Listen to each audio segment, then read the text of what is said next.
በምስራቅ ሸዋ ቀጠና ቃልዮት ቤተክርስቲያን በገዮጥ አጥቢያዎች ህብረት የወንዶ አጥቢያ ክርስቲያናዊ ህይወትና የወንጌል ምስክርነት በሚል ርዕስ ለ423 ወንጌላውያንና መሪዎች ስልጠና ተሰጠ። ከውጪ የኤርትራ መንግስት ካለ ፍርድ ለዓመታት ያሰራቸውን የክርስትና እምነት ተከታዮችን መፍታቱ ተገለጸ።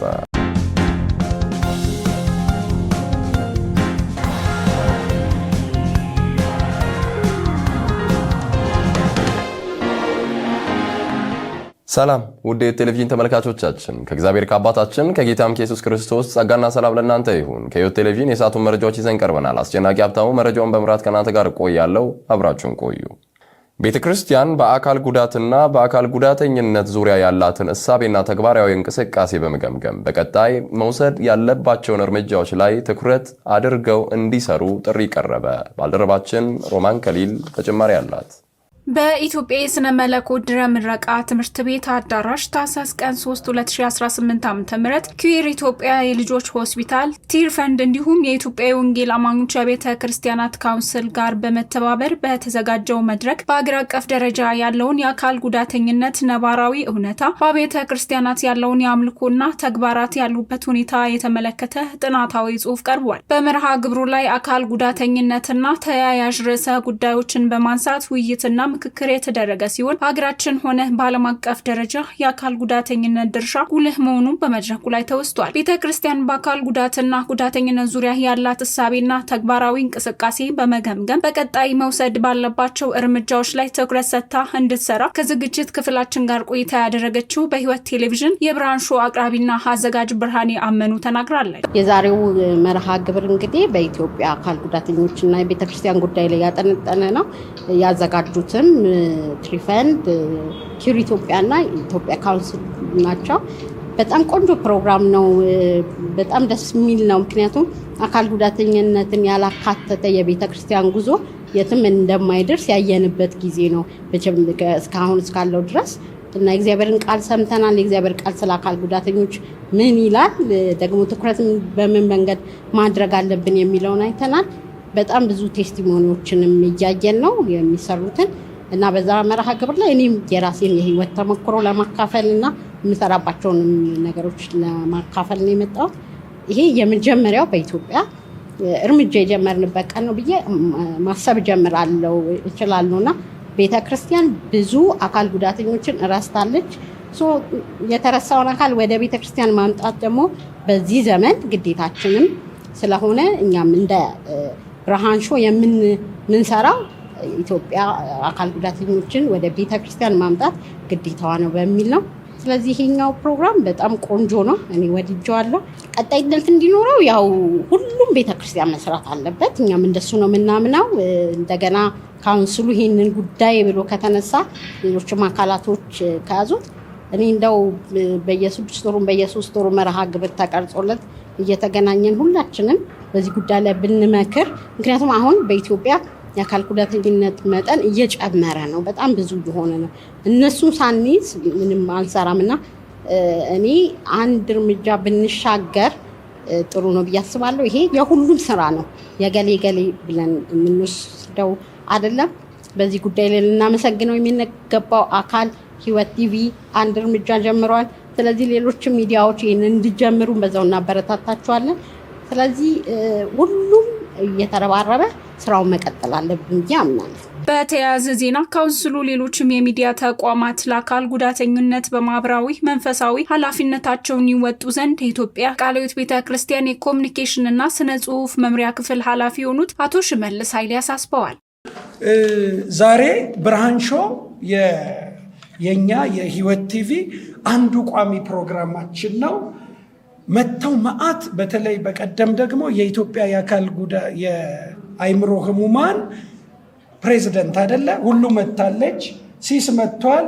ሌሎች በጣም አንጋፋ ትልልቅ ፖዚሽን ላይ ያሉ የአካል ጉዳተኞችም የአካል ጉዳተኛ ቤተሰቦችም እየመጡ በእኛ ሚዲያ እያገለገልን ነው። ኦፍ ኮርስ እየተገለገሉ ነው አንልም። ኃላፊነታችንን ማህበራዊ መንፈሳዊ ኃላፊነታችንንም እየተወጣን ነውና ይሄ ወደፊት ህይወት ቲቪ አካዳሚክ ፕላትፎርም መሆን ይፈልጋል። በአካል ጉዳት ዙሪያ የሚሰሩ ሪሰርቾች ካሉ ዩ አር ዌልካም። እኛ በራችን ክፍት ነው። ስቲል በወንጌላውያን አማኞች የሚዲያ ታሪክ ውስጥ አላውቅም፣ ካልተሳሳትኩ ህይወት ቲቪ የመጀመሪያው ነው አካታዊ በመሆን።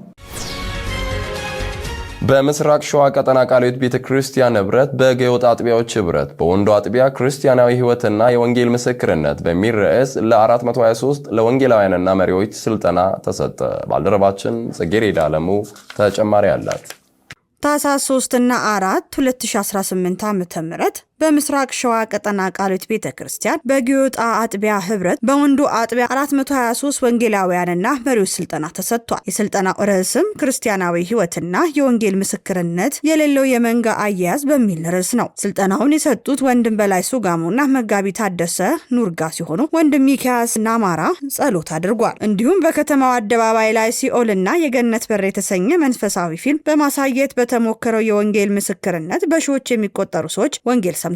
በርካታ ሰዎችም በክርስቶስ ኢየሱስ አዳኝነት አምነዋል። መረጃ ያደረሰን የኢትዮጵያ ቃልዮት ቤተክርስቲያን ወንጌል ስርጭት ክፍል ነው።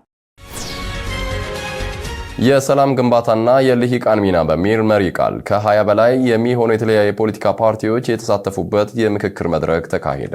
የኢትዮጵያ ወንጌላውያን አብያተ ክርስቲያናት ህብረት ከኦሮሚያ የፖለቲካ ፓርቲዎች የጋራ ምክር ቤት ጋር በመሆን የተዘጋጀው የምክክር መድረክ ዓላማው የፖለቲካ ፓርቲዎች ውስጥ የተካተቱም ይሁን ያልተካተቱ ሰዎች ለአንድ ሀገራችን ሰላም የድርሻቸውን እንዲወጡ ለማስቻል እንደሆነ በመድረኩ ተገልጿል። በመድረኩም በኦሮሚያ ክልል የሚንቀሳቀሱ የፖለቲካ ፓርቲዎች፣ የሰራተኛ ማህበር ተወካዮች፣ የአካል ጉዳተኞች ማህበራት ተወካዮች፣ የሃይማኖት አባቶችና አባገዳዎችን ጨምሮ የምሁራንና የተለያዩ የማህበረሰብ ክፍሎች አባላት እና ጥሪ የተደረገላቸው የሲቪል ማህበራት አመራሮች የተሳተፉ ሲሆን ብሔራዊ ጥቅምን አስቀድሞ መስራት ከሁሉም ነገር የሚበልጥ በመሆኑ የኢትዮጵያ ጥቅሞችን በማስጠበቅ በአንድ ሀገራዊ ዓላማ መስራት እንደሚገባ የምክክሩ ተሳታፊዎች ገልጸዋል። በመድረኩም ንግግር ያደረጉ መሪዎች የፖለቲካ ፓርቲዎቹ ልዩነቶቻቸውን በውይይትና በትብብር በመፍታት በሀገር አቀፍ ደህንነትና ልማት እንዲሁም በዲሞክራሲ ግንባታ ላይ አሻራቸውን እንዲያሳርፉም አሳስበዋል። በመድረኩ ለውይይት መነሻ የሚሆነውን ጽሑፍ ያቀረቡት ዶክተር ሮባ ጴጥሮስ የሚያጋጩንን ትርክቶች ወደ ጎን በማድረግ ለሀገር ግንባታ እድሎችንና ተግዳሮቶችን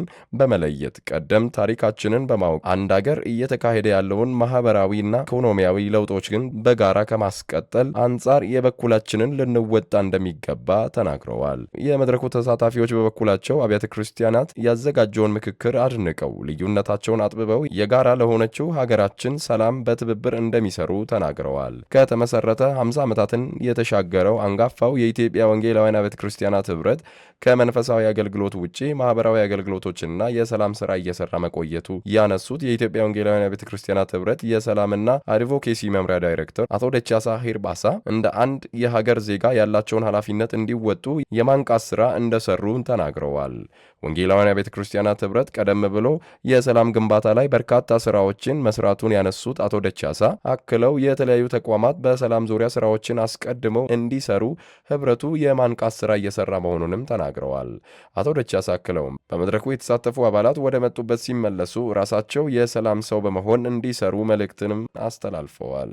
በመድረኩ ተሳታፊ ከነበሩ ተሳታፊዎች መካከል የኦሮሚያ ፖለቲካ ፓርቲዎች የጋራ ምክር ቤት ስራ አስፈጻሚ የሆኑት አቶ ኤርሚያስ ተገኔ እና የኦሮሚያ አካል ጉዳተኞች ማህበራት ፌዴሬሽን ፕሬዝዳንት ደራራ ጣፋ እንደተናገሩት ከሆነ የሃይማኖት ተቋማት የሚሰሟቸው ምዕመናት ስላሉ በሰላም ዙሪያ ቅድሚያ በመስጠት የምክክር መድረኮችን በማዘጋጀት የተራራቁ አካላትን ለአንድ ሀገር በጋራ መስራት እንዲችሉ አስተዋጽኦ ሊያበረክቱ እንደሚገባ ተናግረዋል። ውድ ተመልካቾቻችን መረጃዎቻችን አሁንም እንደቀጠሉ ናቸው። አሁን ደግሞ ከውጭ ምንጮች ወዳገኘናቸው መረጃዎች እናልፋለን። የኤርትራ መንግስት ካለ ፍርድ ለዓመታት ያሰራቸውን የክርስትና እምነት ተከታዮችን መፍታቱ ተገለጸ።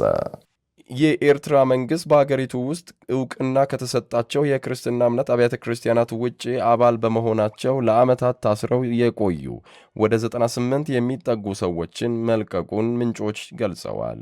ባለፈው ሳምንት ሐሙስ የፕሬዝዳንት ኢሳያስ አፈወርቂ መንግስት ከመካከላቸው 20 ሴቶች የሚገኙበትን 36 አማኞችን በዋስ ከእስር ለቀዋል።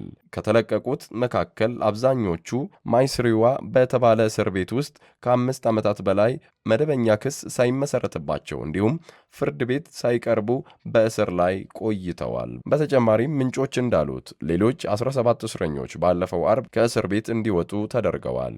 ከ2 ሳምንት በፊት ደግሞ ከ3 ዓመታት ካለ ፍርድ በእስር ላይ የቆዩ 16 ሴቶችን ጨምሮ 26 ሰዎች ከእስር ተለቀዋል። ቀደም ሲል 19 ሰዎች ክረን ውስጥ ከሚገኘው እስር ቤት መለቀቃቸውን ምንጮች የገለጹ ሲሆን ከመካከላቸው 3ቱ ሴቶች ናቸው። የኤርትራ መንግስት በሃይማኖታቸው ምክንያት ለዓመታት ያለ ፍርድ በእስር ላይ የቆዩትን ሰዎች የፈታበት ምክንያት ያልታወቀ ሲሆን ይህንን የእስረኞችን መፈታት በተመለከተም በይፋ ያለው ነገር የለም። የሰብአዊ መብቶች ተከራካሪዎች አሁንም በመንግስት እውቅና ያልተሰጣቸው የሃይማኖት ቡድኖች በርካታ ተከታዮችና መሪዎች አሁንም በእስር ላይ እንደሚገኙ ይናገራሉ። ዘገባው የቢቢሲ ነው። የአሜሪካው ፕሬዝዳንት ዶናልድ ትራምፕ በብራውን ዩኒቨርሲቲ ጥቃት ከተፈጸመ በኋላ ጸሎት እንዲደረግ ሲሉ አሳሰቡ። ባልደረባችን ሮማን ከሌል ተጨማሪ አላት።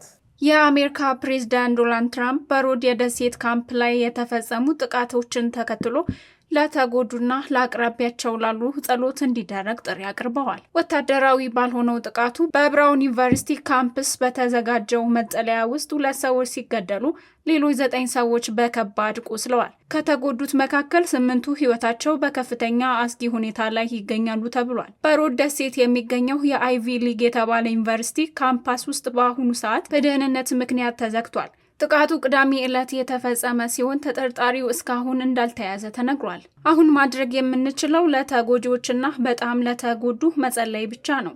ምንም እየተፈጠረ እንዳለ በኋላ እናሳውቃለን። አሳፋሪ ተግባር ነው፣ ጸልዩ በማለት ፕሬዝዳንት ዶናልድ ትራምፕ አሳስበዋል። በዚህ ዓመት በዩናይትድ ስቴትስ ውስጥ የተፈጸሙ ጥቃቶች 70ኛው የትምህርት ቤት ጥቃት ሆኖም ተመዝግቧል። ዘገባው የክርስቲያን ፕሪሚየር ኒውስ ነው።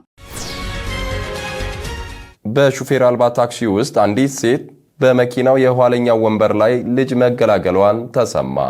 ሮማን ከሊል ተጨማሪ አላት። ሹፌር አልባ ታክሲዎች ለደንበኞቻቸው በማቅረብ የሚታወቀው ዋይሞ ኩባንያ አንዲት ሴት ወደ ሆስፒታል በማቅናት ሳለች በመኪና የኋለኛ ወንበር ልጅ መገላገሏን አሳውቋል።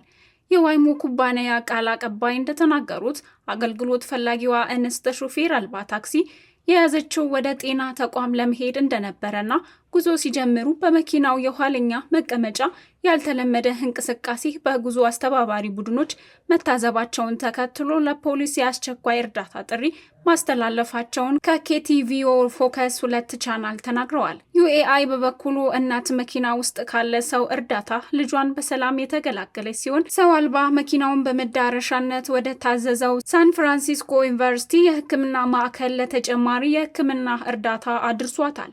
እናትና ልጅ ለድንገተኛ ሕክምና የተረከበው ዩኒቨርሲቲው የሕክምና ማዕከልም እናትና በታክሲ ውስጥ የተወለደውን አዲሱን ሕፃን በመልካም ሁኔታ እየተንከባከቧቸው እንደሆነ ተነጋግጧል። ውድ ተመልካቾቻችን መረጃዎቻችን የተከታተላችሁትን ይመስል ነበረ። መረጃዎቹን በመምራት እኔ አስጨናቂ ሀብታሙ ከመላው የህይወት ቴሌቪዥን የስቱዲዮ ባለሙያዎች ጋር ቆይታ አረኩኝ። ከቀሪ የህይወት ቴሌቪዥን መሰናዶዎች ጋር መልካም ቆይታ